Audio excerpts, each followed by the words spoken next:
A day in my life, masaya ang pretty girl living in San Narciso, Quezon Province.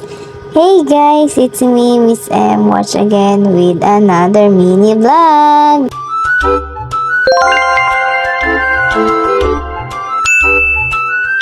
For today's ganap nga ay andito kami sa labas kasi papunta kami ng simbahan. Kami ay magsisimba kasi yan ay Feast of Saint Joseph, ang patron ng San Narciso. Hinihintay lang namin dyan yung aking malditang kapatid kasi siya yung nahuli doon para mag-lock, and ayan na ang maldita parang papa. And nagagaya kami dyan para tigisa, ay hindi kami tigisa ng dyan ng motor. Tatlong motor, tapos si mama at si papa magkaangkas. Tapos ako, tsaka si Nonoy, tapos si Bibi at si Boy Boy. Diba perfect? For the driver ang mga boys and angkas ang mga pretty girls. Tapos yan, pagdating namin sa simbahan, hindi kami agad nakapasok kasi lumalabas yung drum and live band. So, maya saka na kami nakapasok. And then, ayan, sa loob na kami niyan. Tapos, nagpark lang sila ng motor. And then, for the hintay ang mga girls. Tapos, yan. Ayan, dyan nagpa-video na ako kay nun. Sabi ko, video mo ako nga dun sa may papasok dun. Kasi ang ganda.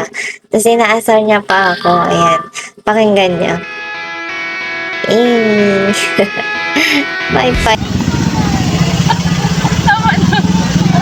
And then, maya-maya, ayan, pumasok na din kami niyan sa church kasi, ang daming tao, kaya naghanap na agad kami ng mauupuan namin. Tapos, ayan, nauna na si mama at si papa dun sa loob. Tapos, andito pa kami, sumunod na din kami papasok. Ayan. Tumigil kami dyan kasi ang daming tao nga sa loob. Tapos yun, naghahanap pa kami ng mapupwestuhan namin kung saan kami uupo. Kasi kailangan naman ng electric fan. Tapos ayan, nakaupo na kami dyan. Nakahanap naman kami ng mauupuan na may electric fan. And then yan, nakapag-video na ako. Patapos na yan, for the gayak na din paglabas. Kaya ayan, nakapag-video na ako. Kasi nakakaya naman mag-video habang nagmimisa. And ayan, paglabas namin, nag-picture lang kami. Yan. 1, 2, 3. Another. Isa pa. 1, 2, 3. And last. 1, 2, 3. Ayan, isa pa. Last na. 1, 2, 3. And ayan, fast forward, andito na kami sa Baby Flo Restaurant ng San Narciso, Quezon. Ayan, dumiretso na muna ako niyan sa loob para mag-order and para pumili ng kubo namin.